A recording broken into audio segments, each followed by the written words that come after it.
Narración. Capítulo 21. Cuenta la leyenda que, en el instante en el que falleció el Lois 700 duque Leto Atreides, un meteoro cruzó el cielo sobre el ancestral palacio de Caladan. De introducción a la historia de Miomdientisente Muad'Dib para niños, por la princesa Irulan. El barón Vladimir Harkonnen se encontraba de pie junto a una de las lucernas del transporte ligero que había decidido usar como puesto de mando. En el exterior se distinguía la noche llameante de Arrakeen. Tenía la atención puesta en la lejana muralla escudo donde operaba su arma secreta, la artillería pesada. Los cañones arrasaban las cavernas donde los hombres del duque se habían retirado para una última y desesperada resistencia. Brillaron unos lentos y comedidos resplandores, anaranjados que iluminaron lluvias de rocas y polvo, justo antes de que los hombres del duque quedaran aislados para siempre, destinados a morir de hambre y atrapados como animales en sus madrigueras. El barón oyó el distante retumbar, un martilleo incesante, que sentía en las vibraciones que se transmitían por el metal de la nave. Brum, brum, y luego, brum, brum. ¿Quién habría pensado en volver a usar artillería en 1900 esta época en la que todo tiene escudos? Pensó mientras reía para sí. Era predecible pensar que los hombres del duque escaparían hacia esas cavernas. El emperador sabrá apreciar mi inteligencia a la hora de preservar las vidas de nuestros ejércitos. Ajustó uno de los pequeños suspensores que evitaban que su orondo cuerpo cayese presa de la gravedad. Los labios se torcieron en una sonrisa y formaron arrugas en sus gruesas mejillas. Qué pena destruir unos soldados tan valerosos como los del duque, pensó. Se le ensanchó la sonrisa. ¡Qué pena! Tener que ser cruel, asintió. El fracaso era, por definición, condenable. Aquel que supiese tomar las decisiones correctas tendría todo el universo al alcance de su mano.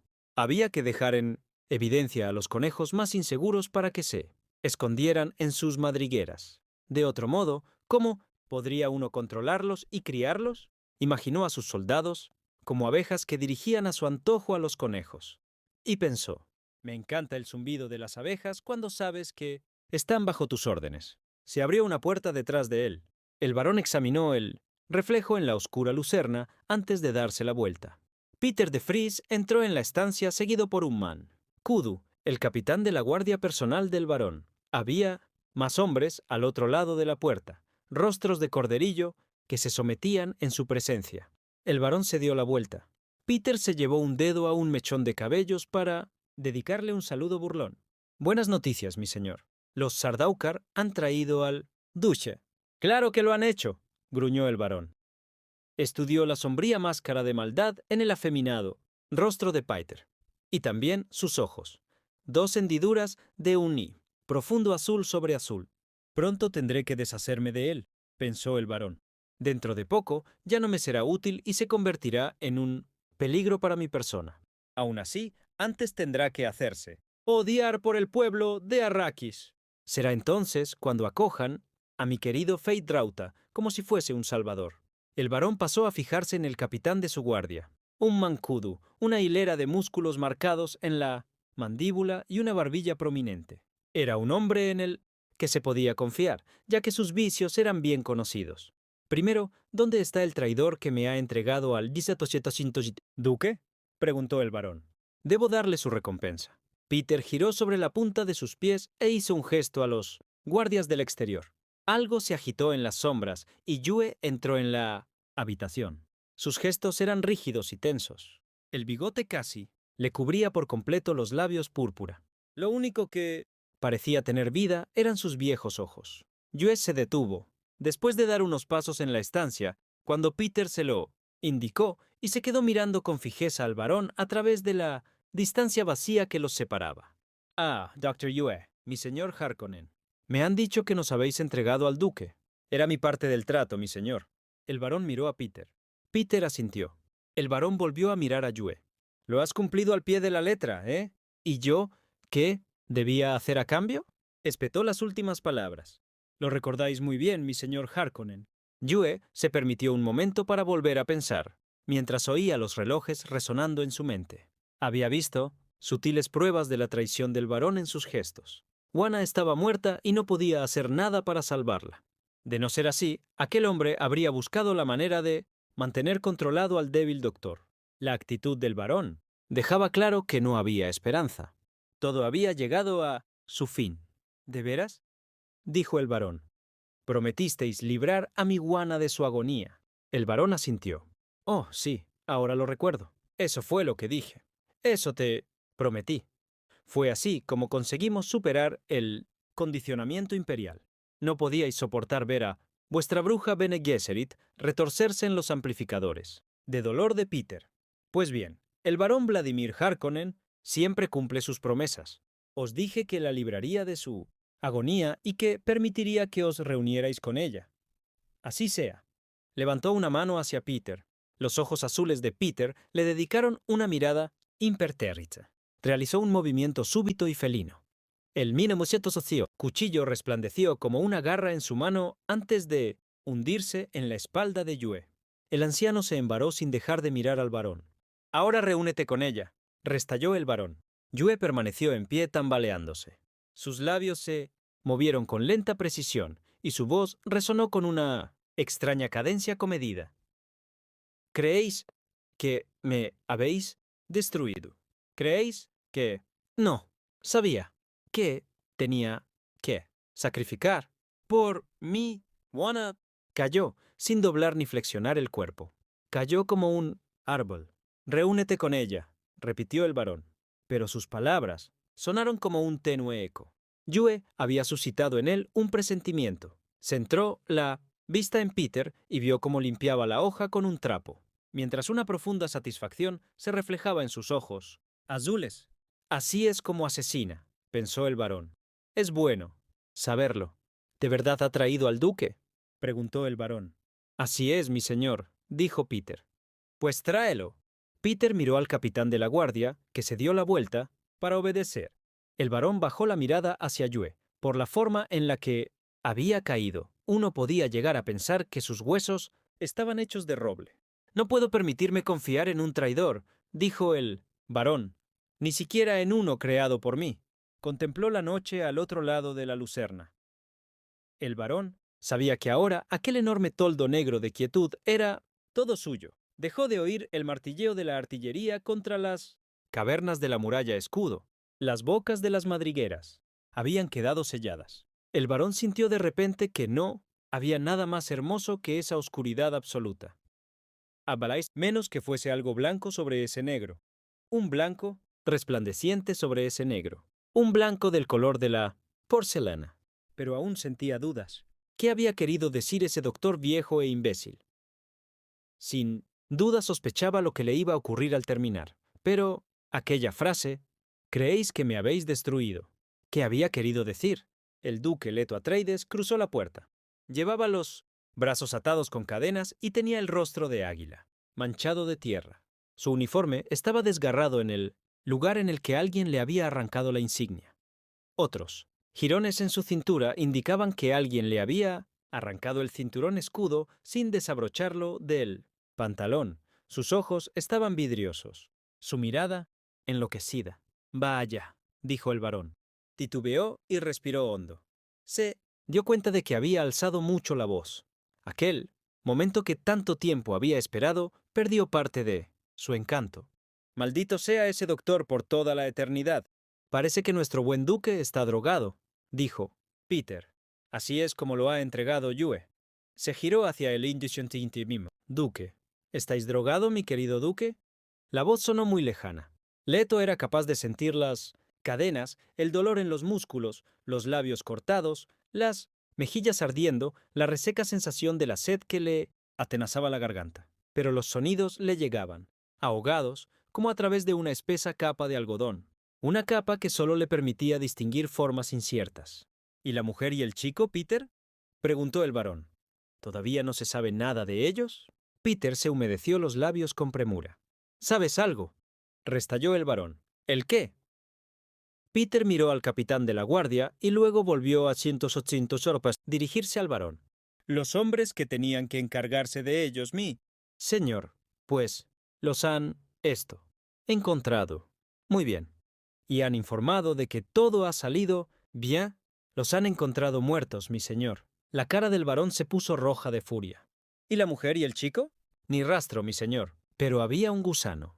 Llegó justo cuando inspeccionábamos la zona. Quizá todo haya ocurrido, tal y como esperábamos, un accidente. Puede que... No podemos abandonarnos a las posibilidades, Peter. ¿Qué ha ocurrido con el tóptero desaparecido? Eso no. ¿Supone un problema para mi mentad? Tenemos claro que uno de los hombres del duque ha escapado con él, mi señor. Ha matado al piloto y ha huido. ¿Qué hombre del duque? Ha sido una muerte limpia y silenciosa, mi señor. Hawat quizá, o ese Halleck. Puede que Idaho, o alguno de los primeros lugartenientes. Posibilidades, murmuró el varón. Miró a la drogada y bamboleante figura del duque. La situación está bajo control, mi señor, aseguró Peter. No, no lo está. ¿Dónde está ese planetólogo imbécil? ¿Dónde está ese tal Kynes?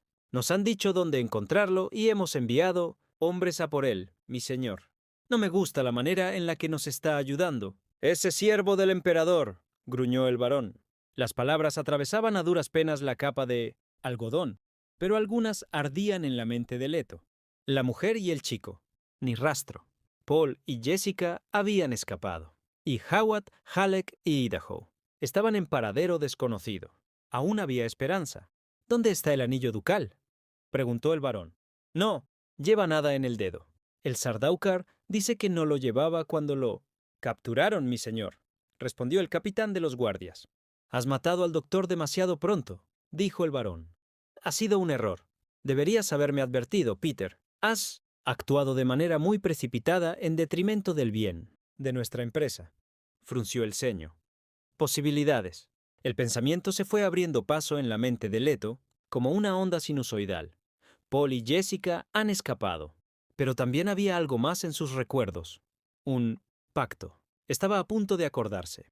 El diente. Ahora recordaba parte de aquel pacto. Una cápsula de Dintosontoshi, gas letal dentro de un diente falso. Alguien le había dicho que recordara el diente. El diente estaba en su boca. Fue capaz de palparlo con la lengua. Lo único que tenía que hacer era morder con fuerza. Todavía no. Alguien le había dicho que esperara hasta estar cerca del varón. ¿Quién había sido? Era incapaz de recordarlo. ¿Cuánto tiempo seguirá así de drogado? Preguntó el varón. Puede que 1 hora más, mi señor. Puede, gruñó el varón. Se volvió a girar hacia la noche que se extendía al otro lado de la lucerna. Tengo hambre. Esa silueta gris y confusa que tengo delante es el varón, pensó Leto. La forma se agitaba arriba y abajo, al ritmo de los movimientos de toda la estancia. Y la estancia no dejaba de expandirse y contraerse. Resplandecía para luego volver a oscurecerse. Terminó por ceder a la oscuridad y desvanecerse. El tiempo se convirtió para el duque en una sucesión de capas. Las atravesaba una a una. Debo esperar. Había una mesa. Leto la vio muy claramente. Detrás de mí, o sentos, ella, se encontraba un hombre gordo y adiposo, y los restos de un plato de comida frente a él. Leto se dio cuenta de que estaba sentado frente al hombre grueso, sintió las cadenas, las ligaduras que le ataban a la silla y un hormigueo por todo el cuerpo. Supo que había pasado algo de tiempo, pero no sabía determinar cuánto. Creo que vuelve en sí, varón.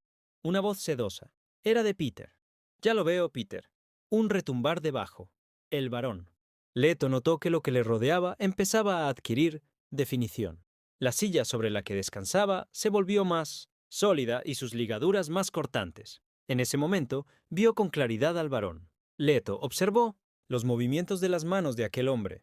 Un atisbo de compulsividad pasaron del borde de un plato al mango, de una cuchara, y luego empezó a seguir con un dedo uno de los pliegues de sus mejillas. Leto contempló el movimiento de la mano y quedó fascinado. «Puedes oírme, duque Leto», dijo el varón. «Sé que puedes oírme. Queremos que nos digas dónde encontrar a tu concubina y al muchacho que engendraste en ella». Leto no hizo gesto alguno, pero las palabras le sentaron, como un bálsamo tranquilizador. Entonces era cierto, no tenían a Paul ni a Jessica. «Esto no es un juego», atronó el varón.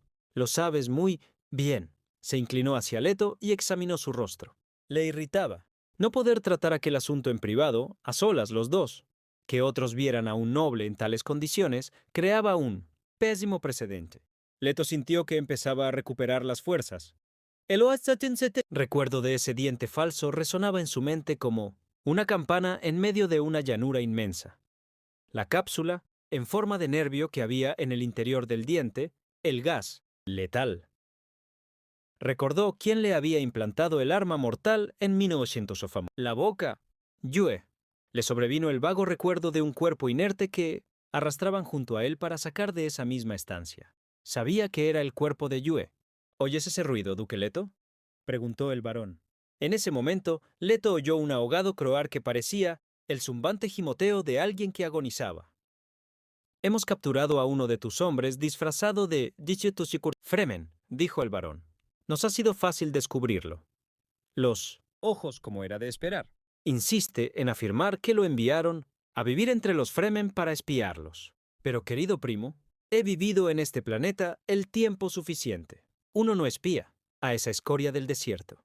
Dime, ¿acaso has comprado su ayuda? ¿Has enviado con ellos a tu mujer y a tu hijo? Leto sintió que el miedo se apoderaba de su pecho. Si Yue los ha enviado con la gente del desierto, los Harkonnen no cejarán en su empeño hasta que los encuentren. Vamos, vamos, dijo el varón. Tenemos poco tiempo, y el dolor ayudaría mucho. Por favor, no me obligues a eso, querido duque. El varón miró a Peter, que estaba inclinado sobre el hombro de Leto. Peter no ha traído todo su instrumental, pero estoy convencido de que puede improvisar. A veces es mejor improvisar, varón. Esa voz sedosa y sugerente. Leto la oyó muy cerca, de su oreja.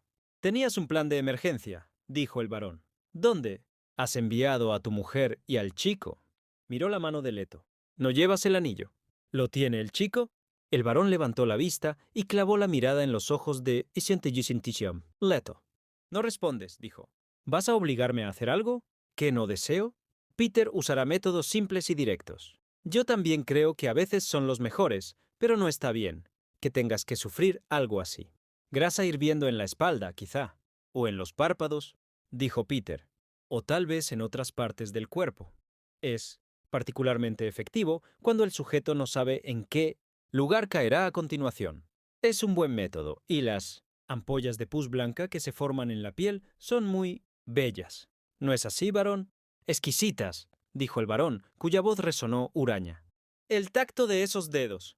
Leto era incapaz de dejar de mirar las manos grasientas y las joyas brillantes que adornaban los dedos rechonchos como los de un bebé. Observó todos sus movimientos errabundos. Los gritos de agonía que llegaban del otro lado de la puerta carcomían la paciencia del duque. ¿A quién han capturado?, se preguntó. ¿Tal vez a Idaho? Créeme, querido primo, dijo el varón, no deseo llegar a esto.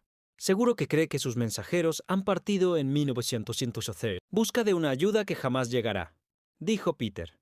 Pero esto es un arte. Y tú, un artista soberbio, gruñó el varón. Ahora, ten la decencia de permanecer en silencio. Leto recordó de pronto algo que Gurney Halleck había dicho una vez al ver un retrato del varón, y me detuve sobre la arena del mar y vi cómo una monstruosa bestia surgía del mar, y en sus cabezas atisbé el nombre de la blasfemia. Perdemos el tiempo, varón, dijo Peter. Quizá. El varón inclinó la cabeza hacia él. Querido Leto, sabes que vas a terminar diciéndonos dónde se encuentran. Hay un nivel de dolor que doblegará tu voluntad. Probablemente tenga razón, pensó Leto. Si no fuera por el diente y por el hecho de que en realidad no sé dónde se encuentran. El varón pinchó un trozo de carne, se lo llevó a la boca y lo masticó despacio antes de tragar. Tengo que probar otra táctica, pensó. Observa a este prisionero que niega estar en venta, dijo. Obsérvalo bien, Peter. Y el varón pensó. Sí, míralo. Mira a este hombre que cree que no se le puede comprar. Míralo con detenimiento, mientras 1.000.000 de fragmentos de sí mismo están siendo vendidos al detalle cada instante de su vida. Si lo cogieras en este momento y lo sacudieras, sonaría vacío. Vendido. ¿Qué diferencia hay en que muera de una u otra forma? El croar tras la puerta se interrumpió de improviso. El varón vio a Umankudu, el capitán de los guardias, aparecer en el umbral de la puerta que se encontraba en el otro extremo de la estancia y agitar la cabeza. El prisionero no había aportado la información solicitada. Otro fracaso. Ya era hora de dejar de perder el tiempo con el imbécil del duque, ese idiota dócil que no quería darse cuenta de lo cerca que tenía el infierno, a un nervio de distancia. Este pensamiento calmó al varón, y fue así como consiguió superar su reticencia a ejercer dolor sobre alguien de la nobleza. De pronto se vio a sí mismo como un cirujano preparado para practicar disecciones infinitas, arrancar las máscaras a los idiotas y exponer así el infierno. ¿Qué había debajo? Conejos todos. Hay que ver cómo huían temblando apenas veían a un carnívoro. Leto lo miró con fijeza desde el otro lado de la mesa, mientras se preguntaba a qué estaba esperando. El diente pondría fin a todo rápidamente. Pero había disfrutado tanto de la mayor parte de su vida. Le fue imposible evitar el recuerdo de una cometa sobrevolando el cielo azul de 900 Caladan y la alegría de Paul al verla. Recordó el sol del amanecer aquí en Arrakis y las estrías de color de la muralla escudo difuminadas por la bruma de polvo. ¡Qué desgracia!, murmuró el varón. Se apartó de la mesa y se levantó con ligereza con la ayuda de los suspensores. Luego titubeó al ver un súbito cambio en la expresión del duque. Lo vio respirar hondo y que apretaba los dientes. Un músculo se estremeció en el momento en que el duque cerró con fuerza la boca. «Me tiene mucho miedo», pensó el varón. Aterrado ante el temor de que se le escapase el varón, Leto mordió con fuerza la cápsula en el diente y sintió cómo se rompía. Abrió la boca y expelió el pungente vapor que sintió que empezaba a formarse sobre su lengua. El varón pareció hacerse más pequeño, como una silueta alejándose, a través de un túnel. Leto oyó un jadeo junto a su oreja. Él, de la voz sedosa. «Peter. También le he alcanzado. Peter. ¿Qué ocurre?» La voz retumbó lejana. Leto sintió cómo los recuerdos se arremolinaban en su mente como si fuesen murmullos de brujas desdentadas. La estancia, la mesa, el varón, el par de ojos aterrorizados, azul sobre azul, todo se fundió a su alrededor en una simétrica destrucción. Había un hombre con la barbilla prominente, un títere, que caía. El títere tenía la nariz torcida hacia la izquierda, como un metrónomo inmovilizado para siempre al inicio de Nonesimpos, su recorrido. Leto oyó el entrechocar de vajilla, un lejano rumor en sus oídos. Su mente era un pozo sin fondo que lo oía todo, todo lo que siempre había existido, cada grito, cada susurro, cada silencio. Conservó un único pensamiento. Lo percibió como algo informe, unos trazos de luz negra. El día modela la carne, y la carne modela el día. El pensamiento le golpeó con tanta plenitud que supo que nunca lo podría explicar. Silencio. El varón estaba de pie, con la espalda apoyada contra su puerta privada, en el refugio de seguridad que había tras su mesa. La había cerrado para escapar de una habitación llena de muertos. Sus sentidos le decían que sus guardias corrían de un lado a otro. ¿Lo he respirado?, se preguntó. Fuera lo que fuese, ¿me ha afectado también a mí? Empezó a volver a captar los sonidos y a recuperar la conciencia. Oyó que alguien gritaba órdenes. Máscaras de Yerinchuchikov. Gas, mantened la puerta cerrada. Activad los extractores. Los otros han caído muy rápido, pensó. Yo aún sigo. En pie. Todavía respiro. Por los infiernos despiadados. Ha faltado poco. Ahora podía analizar lo sucedido. Tenía el escudo, activado como siempre, regulado al mínimo, pero con la potencia suficiente para retardar el intercambio molecular a través de la barrera energética. Y había empezado a separarse de la mesa. Peter había jadeado, lo que había hecho que el capitán de la guardia entrara a toda prisa en 1910, su propia perdición. Era la advertencia y la casualidad en el jadeo de un hombre moribundo lo que le había salvado la vida. El varón no sintió gratitud alguna hacia Peter. El idiota se había dejado matar, y ese imbécil capitán de la guardia había dicho que los había registrado a fondo antes de llevarlos ante la presencia del varón.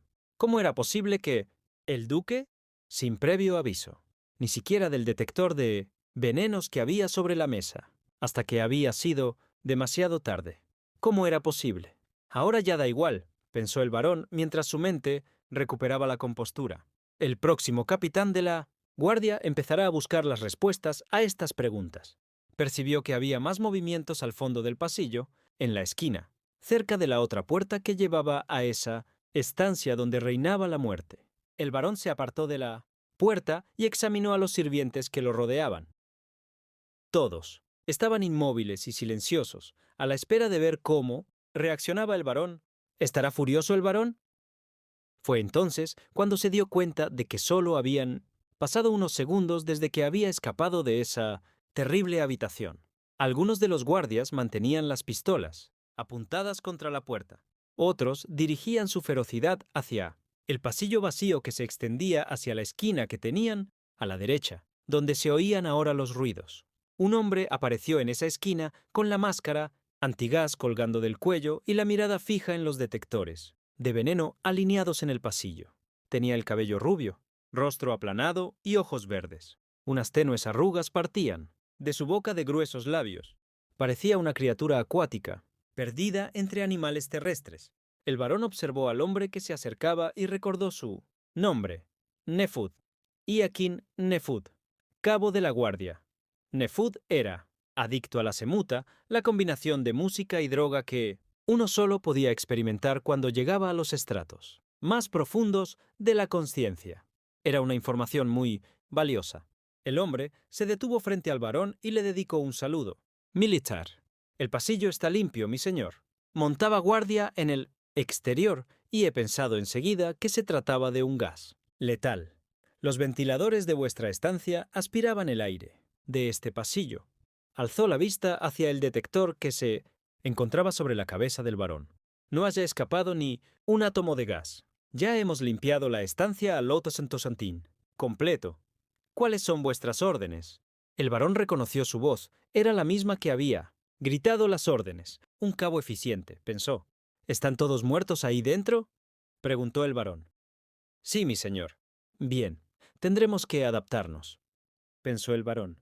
En primer lugar, dijo, déjame felicitarte, Nefud. Eres el nuevo capitán de mi guardia, y espero que aprendas la lección en la muerte de tu predecesor. El varón vio que aquel guardia recién ascendido sabía muy bien lo que significaba el cambio. Nefud tenía muy claro que jamás le faltaría semuta a partir de ahora. El hombre asintió.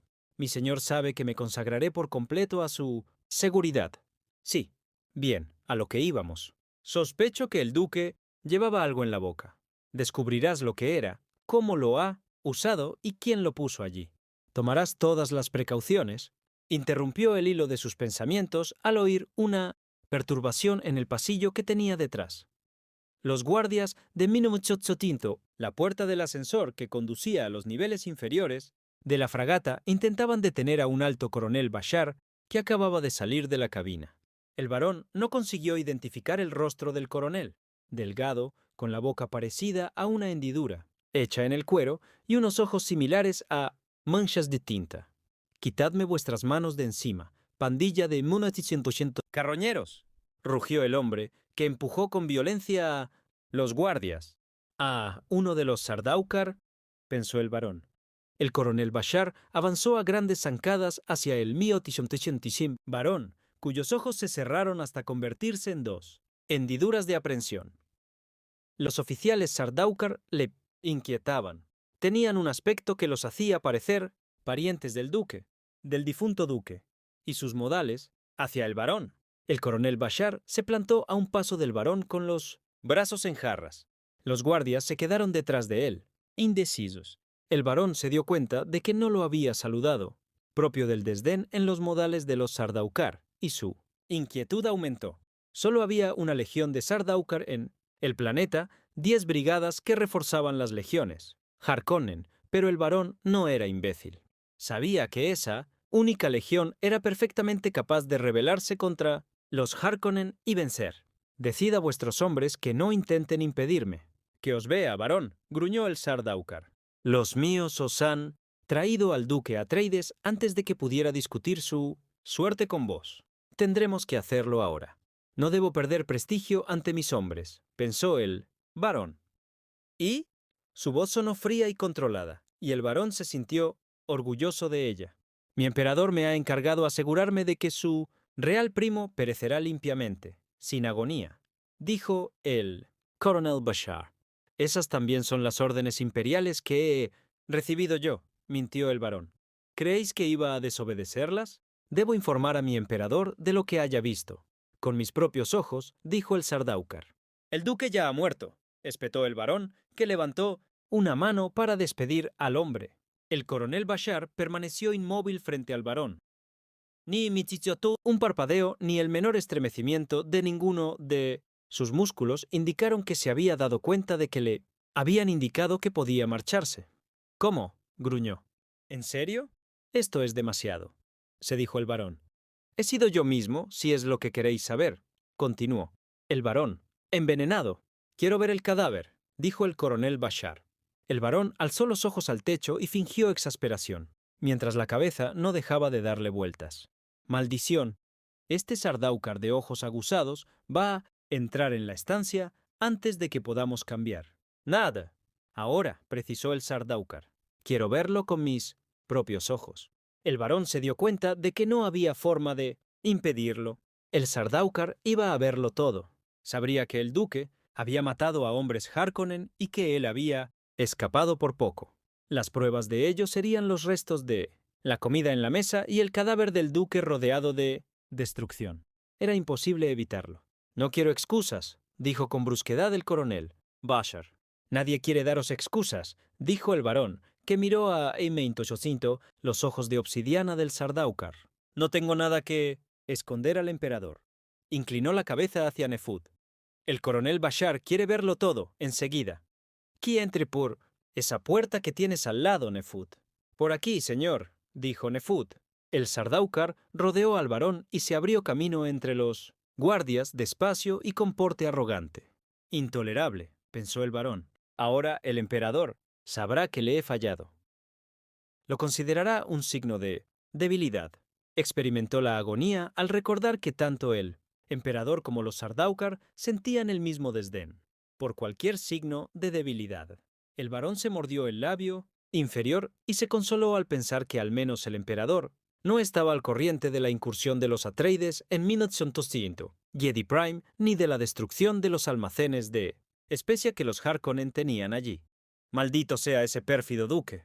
El barón observó las dos espaldas que se alejaban. El Ochechot Entocheticho, arrogante Sardaukar, y el robusto y eficiente Nefud. Tendremos que adaptarnos, pensó el barón. Volveré a poner a Raban al frente de este planeta maldito, sin restricciones. Tendré que derramar incluso mi propia sangre. Harkonnen para dejar a Arrakis en condiciones de aceptar a Feyd-Rautha. Maldito sea Peter. Mira que dejarse matar cuando todavía podía serme útil. El barón suspiró. Debo enviar a alguien de inmediato a Tele-Elax en busca de un nuevo Mentat. Sin duda, ya tendrán a otro nuevo, preparado para mí. Un guardia tosió detrás de él. El barón se giró hacia el hombre. Tengo hambre. Sí, mi señor. Y desearía que se me distrajera mientras limpiáis esa estancia y estudiáis para mí todos sus secretos. Retumbó el barón. El guardia bajó la mirada. ¿Cómo desearía que se le distrajese, mi señor? Estaré en mis aposentos, dijo el barón. Envíame a Minamoshento Setrop, ese joven que compramos en Gamont, el de los ojos tan adorables. Que lo droguen bien. No tengo el menor deseo de forcejear. Sí, mi señor. El barón se dio la vuelta y se dirigió hacia sus habitaciones, dando saltitos a causa de los suspensores. Sí, pensó. Ese de los ojos tan adorables, el que se parece tanto al joven Paul Atreides,